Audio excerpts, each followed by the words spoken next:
Bonsoir à tous, bienvenue sur Monaco Info pour une nouvelle édition. Voici les titres qui seront développés dans ce journal. Le secours en mer, priorité de la police maritime et aéroportuaire. La division vient de se doter d'un nouveau navire, le Saint-Georges, pour répondre au mieux à ses missions. Plus de détails dans quelques instants. Scooters sous-marins, propulseurs aquatiques, les water toys, comprenez jouets aquatiques, sont devenus indispensables pour les propriétaires de super yachts. Certains modèles sont présentés actuellement au Monaco Yacht Show. 1000, c'est le nombre d'emplois créés par an à Monaco et la principauté continue d'embaucher. La Société des Bains de Mer organise une journée de recrutement prochainement. Sophie Vincent, directrice des ressources humaines de la SBM, sera avec nous pour en parler. Puis nous irons rejoindre les joueurs du Monaco Rugby Sevens à Pau. Ils préparent actuellement la dernière étape du championnat de France de rugby à 7 qui se joue ce vendredi. À la clé, une qualification pour la grande finale à Paris. Le capitaine Johan de Mehamscher nous livrera son sentiment. La division de police maritime aéroportuaire se dote d'une nouvelle vedette d'intervention rapide. Le Saint-Georges, du nom du saint patron de la sûreté publique, a été baptisé ce mercredi en présence de nombreuses personnalités, dont leurs Altesses Sérénissimes le prince Albert II et la princesse Charlène, mais aussi Charlotte Casiraghi, marraine de la sûreté publique. Quelle est l'utilité de cette embarcation et quelles sont ses spécificités? La réponse dans ce reportage de Vanessa Dessy et Alban Gingembre. Afin d'être toujours adapté à sa mission, notamment en matière de secours en mer, la division de la police maritime et aéroportuaire s'est dotée d'une toute nouvelle vedette d'intervention rapide. L'arrivée de cette embarcation rentre dans le cadre du plan Sûreté publique 2020 qui prévoyait de renforcer les effectifs mais également les moyens. Nous avions une attribution du Libéchou, qui est un semi-rigide qui a fait son temps et son œuvre également, puisque c'est beaucoup de sauvetage et beaucoup d'interventions maritimes grâce à ce bateau. Mais il fallait donc changer de catégorie et pouvoir bénéficier, compte tenu du contexte actuel et de la professionnalisation nécessaire donc des personnels de la police maritime et également des enjeux maritimes qui sont différents, avoir une vedette d'intervention qui soit plus rapide et qui soit en conformité avec nos missions. D'une longueur de plus de 10 mètres sur 3, le Saint-Georges peut atteindre une vitesse de pointe de 45 nœuds. Équipé des dernières technologies, il a été totalement pensé et agencé pour un maximum de sécurité et de confort à bord. Il y a sur chaque côté des boudins qui se rabaissent pour pouvoir faciliter la montée des plongeurs en intervention. La cabine a été avancée un peu plus vers l'avant afin de permettre de pouvoir allonger des civières de manière plus conséquente que ce qu'on avait précédemment. Il y a également 2 moteurs de 300 chevaux qui permet justement d'avoir cette grande rapidité. Et puis pour le confort donc, des intervenants, puisque quand on est à plus de 40 nœuds, c'est très rapide, on a fait des études particulières sur des sièges spécifiques pour aller plus vite et que les plongeurs et les pilotes de ce bateau puissent être amarrés correctement afin d'aller droit au but de l'intervention. La vedette Saint-Georges a réalisé son premier sauvetage en mer le 30 juillet dernier. Un jeune homme âgé de 19 ans, tombé d'un catamaran au large de Cap d'Aille, a été pris en charge par la division de la police maritime et aéroportuaire sous l'égide du CrossMed. Sébastien, Thomas, Jean-Pierre et Guillaume, les 4 agents de la DPMA en intervention ce jour-là, ont reçu une lettre de félicitations des mains de leurs Altesses Sérénissimes, la princesse Charlène et le prince Albert II. Suite de notre série de reportages au Monaco Yacht Show, vous le savez, ce rendez-vous est le salon référence de la Grande Plaisance. Il réunit plus d'une centaine de yachts et de super yachts et présente également un espace consacré aux water toys, ces jouets aquatiques qui ont le vent en poupe. Toujours plus performants, ils intègrent aujourd'hui la notion durable et environnementale. Tour d'horizon avec Vanessa Dessy sur des images d'Alban Gingembre. S'envoler au-dessus de l'eau sur une planche de surf, explorer les profondeurs de la mer ou bien se détendre simplement dans un salon gonflable flottant. Il existe des possibilités infinies pour s'amuser sur l'eau. Ces derniers mois, les jeux aquatiques ont le vent en poupe.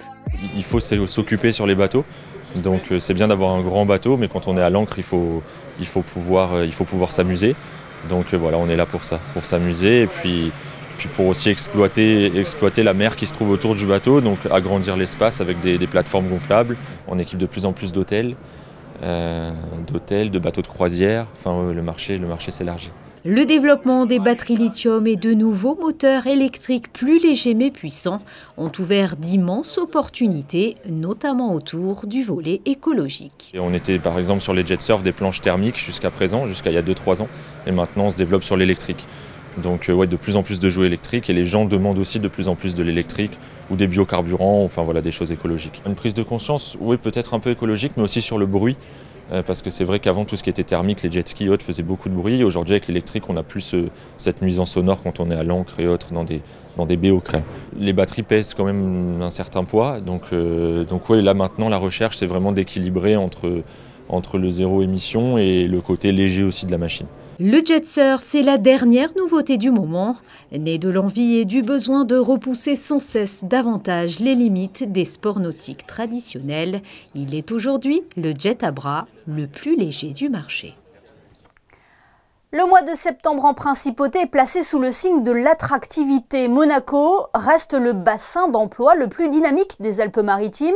Pour preuve, 14 000 emplois ont été créés en l'espace de 10 ans selon un dernier rapport de l'INSEE. Et la Principauté continue d'embaucher. La Société des Bains de Mer recrute. Elle organise le 3 octobre sa journée des talents pour la saison à venir. Pour en parler, nous recevons ce soir la directrice des ressources humaines de la SBM. Bonsoir Sophie Vincent. Bonsoir Émilie. Combien de postes seront à pourvoir lors de cette journée des talents ? Alors cette journée des talents marque le premier rendez-vous de recrutement dans la future saison, donc la saison 2024, mais également des recrutements donc, sur le Café de Paris qui va ouvrir mi-novembre et Amazonico au mois d'avril. Donc nous, on recrute toujours environ entre 800 et 1000 candidats saisonniers pour nos saisons, donc on sera dans cet effectif-là. Et quels postes seront concernés ?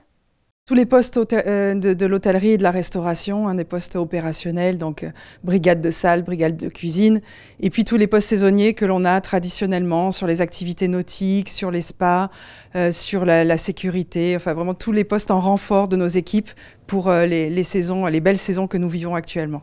Est-ce qu'au-delà des qualifications et de l'expérience professionnelle, est-ce que vous êtes également sensible à la personnalité et à la motivation des candidats ? Oui, tout à fait. Et de plus en plus, on pourrait dire, on a eu de très belles surprises avec des candidats qui n'avaient pas forcément d'expérience professionnelle ou de formation dans l'hôtellerie-restauration et qui se sont révélés être d'excellents jeunes saisonniers. On a aussi une clientèle qui est de plus en plus exigeante dans le service, dans l'excellence que l'on offre, qu'on peut lui offrir en termes de service. Donc le savoir-être, l'éducation, la pratique de plusieurs langues, la bonne posture sont vraiment des choses que l'on regarde et bien évidemment la motivation. Les différents témoignages des acteurs de la Principauté que nous avons pu recueillir sur notre antenne relatent une pénurie de personnel dans le secteur de l'hôtellerie-restauration. Est-ce que vous l'avez constaté également du côté de la SBM ? Très honnêtement, cette année, on a réussi à pourvoir tous nos besoins et assez tôt, en amont de la saison. Donc on n'a pas ressenti cette année en tout cas une véritable pénurie de main-d'œuvre comme on avait pu la ressentir il y a 2 ans notamment. On a à la SBM certains avantages que l'on peut offrir à nos salariés saisonniers, notamment le logement. Loger nos saisonniers est un vrai avantage vis-à-vis de nos confrères. Et puis on a aussi un certain nombre d'autres éléments qui font qu'on a gardé une certaine attractivité. Mais on y travaille, c'est aussi un travail de longue haleine. Il vaut mieux prévenir que guérir, comme on peut dire. Donc, mais à ce jour, pour nous, pas forcément de pénurie, non. Un mot également sur la demi-journée découverte des métiers du Casino de Monte-Carlo, qui aura lieu le mercredi 4 octobre. Elle s'adresse aux Monégasques âgés de 18 à 25 ans. Là aussi, c'est un secteur où l'offre est croissante. Alors en fait, on a constaté ces dernières années un désintérêt de la part des jeunes nationaux vers les métiers du casino, qui offrent pourtant de très belles opportunités de carrière et de déroulement de carrière et de formation tout au long de la vie. Donc on a souhaité pouvoir les convier pour qu'ils découvrent ces opportunités, qu'ils rencontrent des jeunes, ou des moins jeunes aussi d'ailleurs, qui ont vécu toute leur carrière au casino et en sont très satisfaits, qui ont pu évoluer. À Monaco, on a la chance d'avoir un système éducatif très performant qui permet de plus en plus à nos jeunes monégasques d'être diplômés. Et c'est une très bonne chose, mais pour autant, on souhaite leur montrer qu'on peut être diplômé et travailler et s'épanouir dans un casino comme celui de Monte-Carlo et casser un petit peu ce préjugé du fait que les carrières sont bloquées au casino et que si on rentre employé de jeu, on finira forcément employé de jeu. Ce n'est pas forcément vrai et on peut tout à fait s'épanouir avec un diplôme dans des carrières du casino de Monte-Carlo. Et vos propos montrent que la Société des Bains de Mer offre une palette unique de métiers. 130 métiers, effectivement, au sein de notre belle société, et puis des possibilités de mobilité, de formation, de carrière, effectivement. Eh bien, merci beaucoup, Sophie Vincent. Merci à vous.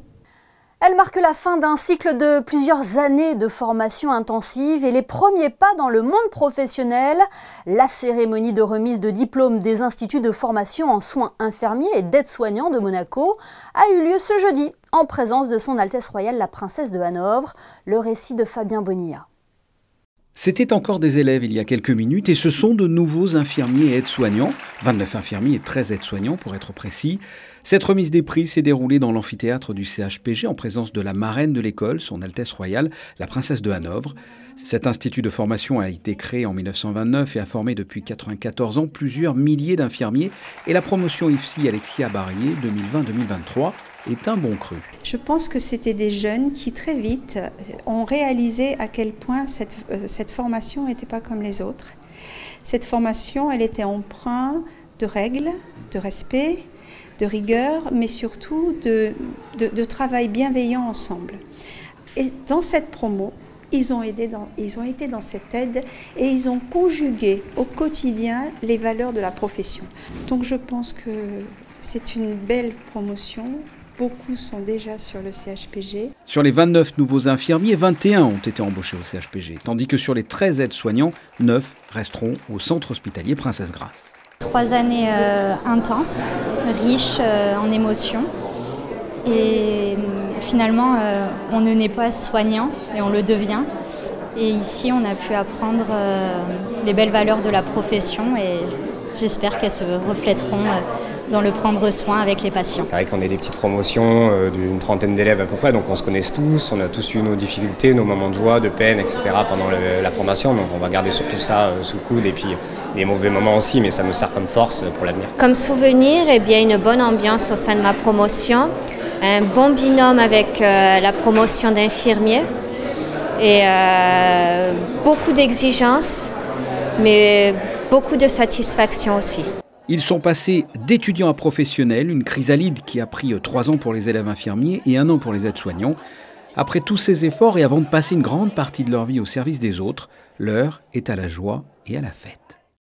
Parlons ballon ovale avec l'Inextenso Super Sevens. Les équipes engagées dans le championnat de France de rugby à 7 se retrouvent dans les Landes ce vendredi pour la 3e étape de la compétition. Le Monaco Rugby Sevens, tenant du titre, est fin prêt pour ce rendez-vous. Rejoignons un pot, Frédéric et Lyon. Frédéric, le MR7 vise une qualification pour la grande finale qui aura lieu à Paris le 22 octobre prochain. Effectivement, Émilie, la défense du titre de champion de France acquis le 19 novembre dernier à Paris passe par Pau. Ce vendredi, le Monaco Rugby Sevens est arrivé dans les Landes à Souston samedi dernier au centre sportif de l'Île Verte, situé à 1h30 de la cité bernaise. C'est ici que le MR7 a établi son camp de base pour préparer au mieux la dernière étape estivale de l'Inextenso Super Sevens. Finaliste lors des 2 tournois précédents à Clermont et Lyon, le Monaco Rugby Sevens est en ballottage favorable et compte bien valider sa qualification pour la finale à Paris. L'année dernière, on a gagné à Pau, on est attendu, on a un côté de tableau un peu pas compliqué, mais il y a quand même des grosses écuries de notre côté. La Rochelle, notre premier match, La Rochelle est obligée de gagner pour rester dans la qualif. Derrière, on va peut-être croiser Clermont. Si on gagne, Clermont doit absolument gagner. Et après, on doit croiser Pau. Et Pau est chez lui, donc veut absolument gagner Monaco, comme toujours. Voilà, c'est un gros challenge. Maintenant, on est premier du classement. L'objectif, c'était quand même d'aller chercher une qualif pour Paris. On n'a pas réussi à gagner de tournoi pour l'instant. On va essayer de gagner le tournoi de Pau. Monaco, Pau, les deux équipes ne se quittent plus. La saison passée, elles s'étaient affrontées en finale des 4 tournois de l'année. Bilan, 3 victoires à 1 pour Monaco. Les Palois ont réduit l'écart en remportant l'étape de Lyon vendredi dernier, toujours contre le MR7 en finale. Ouais, c'est l'impression que c'est un derby au final. Non, mais, oui, c'est vrai, ils ont une très belle équipe, Pau, franchement il faut le dire. Même s'il y a beaucoup de belles équipes, mais c'est vrai que Pau à chaque fois ils jouent bien à 7 et tout ça, donc c'est vrai que c'est une belle rivalité. Donc de gagner chez eux contre eux, ça serait très beau. Donc voilà, à voir. Et pour cette étape paloise, le coach du MR7, Jérémy Ecardi, a gardé un groupe quasi identique par rapport au tournoi de Lyon la semaine dernière. Un seul nouveau joueur, et c'est loin d'être anodin, Yann Soren-Cabioche. Il est le premier monégasque à intégrer le groupe pour le Super Sevens. Il s'était déjà illustré avec le MR7 lors du tournoi de Prague en juin dernier. Ça me fait plaisir parce que déjà c'est une première pour le club et pour la principauté. Donc je suis vraiment content de faire partie de ce projet et de pouvoir un petit peu peut-être inspirer les plus jeunes qui pensent que c'est pas possible et qu'il n'y a que les gros joueurs internationaux qui sont sélectionnés. Donc voilà, ça fait chaud au cœur d'être pris dans ce groupe. Ça fait 3 semaines déjà qu'ils sont ensemble, moi j'arrive sur la dernière et franchement super bien accueilli, j'en connaissais déjà quelques-uns. Donc franchement super content et j'ai hâte d'être à vendredi. Et vendredi, à Pau, Émilie, le MR7 tentera de se qualifier pour une 10e finale consécutive sur des étapes de l'Inextinso Super Sevens. Et le capitaine du MR7, sacré meilleur joueur de l'Inextinso Super Sevens l'an dernier, nous fait le plaisir d'être avec nous depuis Pau. Bonsoir Johan de Méhamcher. Bonsoir. Comment est l'ambiance au sein du groupe à la veille de cette dernière étape ?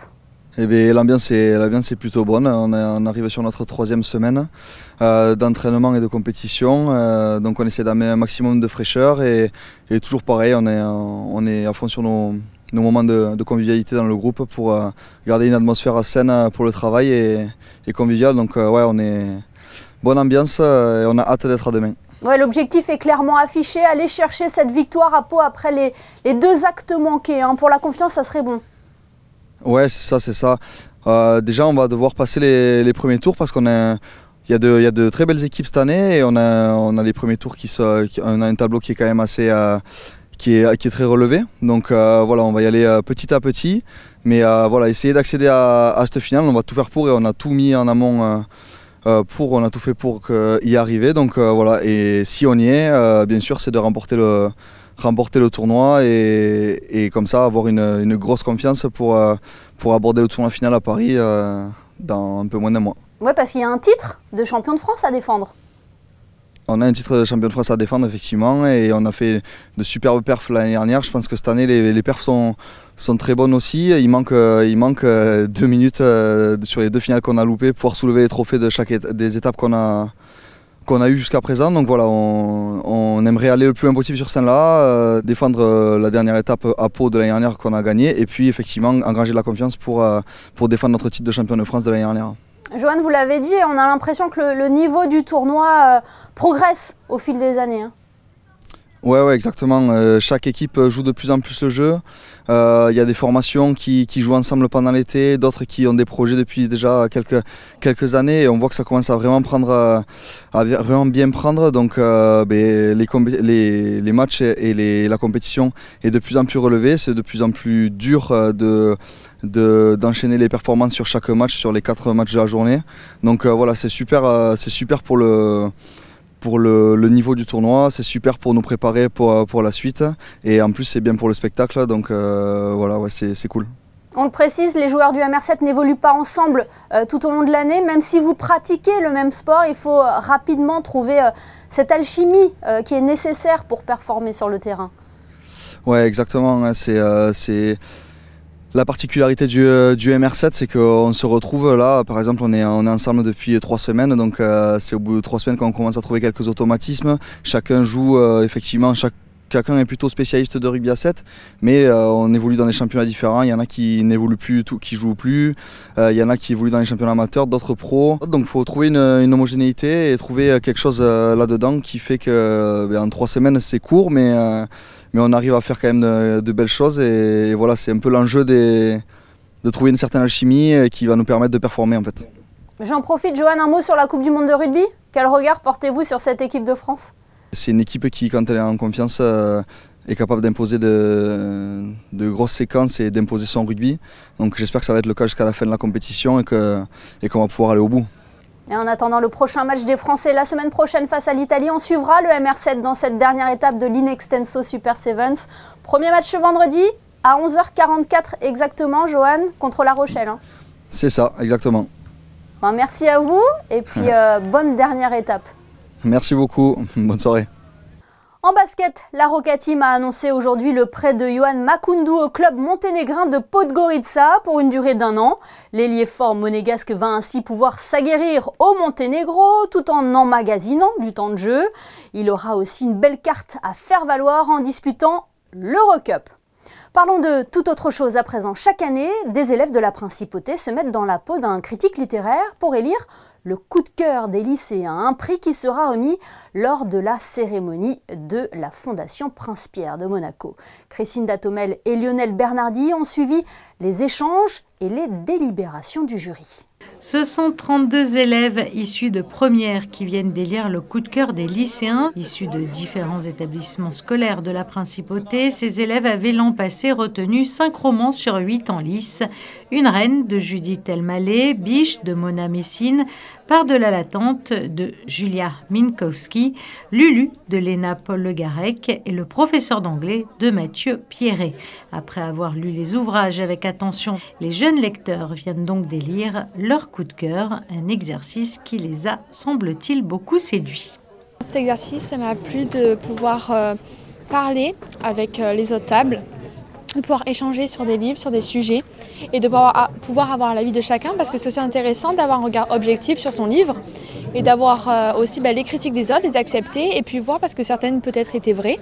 Et donc c'est ça qui m'a plu plutôt, c'est plus le rythme de l'exercice. Et ça m'a permis tout d'abord de découvrir des livres, voilà, parce que moi j'adore lire, donc j'ai découvert des livres que j'aurais pas forcément lus dans d'autres circonstances. Et ça m'a permis aussi de développer mon sens critique, de réfléchir vraiment sur qu'est-ce qui fait un livre, comment est-ce qu'un livre peut être considéré comme techniquement très bon. Et j'ai pu aussi débattre avec des gens et c'est une très très belle expérience, donc j'ai appris plein de choses. Moi j'ai eu un réel coup de cœur, mais dès le départ pour Une reine. Ça parlait de l'histoire d'une grand-mère et de sa petite fille. Et sa petite fille, elle vient de divorcer 2 fois et du coup elle retourne chez sa grand-mère au Maroc pour en fait découvrir ses racines et découvre des secrets familiaux enfouis depuis très longtemps. J'ai eu un coup de cœur pour le professeur d'anglais. Que je trouve c'est un roman magnifiquement bien écrit et avec une histoire extrêmement prenante, une ambiance fabuleuse, une relation entre un professeur et un élève qui était vraiment très très belle. 5 auteurs au total donc en lice cette année et même si les élèves ont déjà voté, le secret sera donc bien gardé car le coup de cœur des lycéens sera dévoilé à l'occasion du gala le 10 octobre prochain. Et nous y reviendrons bien évidemment sur notre antenne. Dans l'actualité en bref, Sotheby's présente la première exposition de Min Jung Kim à Monaco. L'artiste coréenne dévoile ses œuvres minimalistes et abstraites, empreintes d'une grande légèreté, qui mêlent savoir-faire traditionnel et techniques de collage occidental. Le travail de Min Jung Kim est reconnu à l'international. Il fait partie par exemple des collections du British Museum à Londres ou du Metropolitan Museum à New York. L'exposition est à découvrir jusqu'au 30 septembre. Le Festival de télévision de Monte-Carlo vient de dévoiler l'affiche de sa 63e édition. La création signée Aurélie Ansem-Berger propose une invitation au voyage et à l'imaginaire avec toujours cette référence à la nymphe, prix remis lors de l'événement dédié au petit écran. La 63e édition du Festival de télévision de Monte-Carlo aura lieu du 14 au 18 juin 2024 au Grimaldi Forum. Passion des pierres, c'est le nom de l'exposition éphémère proposée au Méridien Beach Plaza. Les œuvres ont été réalisées par des artistes, des peintres, des sculpteurs fascinés par les pierres. Sandrine Nègre et Alexa Vial se sont rendus sur place. Colorées ou plus sobres, de différentes matières, brutes ou plus lisses, précieuses ou plus classiques, les pierres offrent aux artistes une multitude d'opportunités créatives. L'origine est de la matière que j'utilise, qui est une matière qui a Cette année, une centaine d'années justement, ça a été inventé en 1923, par accident quelque part, qui a été découverte par un ingénieur qui était spécialisé dans les ciments. Quel est le nom de cette matière? Le lap. Tout comme Michel Bernard, les artistes sont nombreux à être influencés par ces pierres. La preuve ici, avec ses sculptures, ses peintures et même ses bijoux. Une façon pour eux d'exprimer leurs sentiments et leurs émotions. C'est fascinant, comme vous pouvez voir. Il y a un côté qui est tridimensionnel, d'une part. Et puis, moi, j'ai un homme de laboratoire à l'origine. Je travaillais dans la recherche médicale.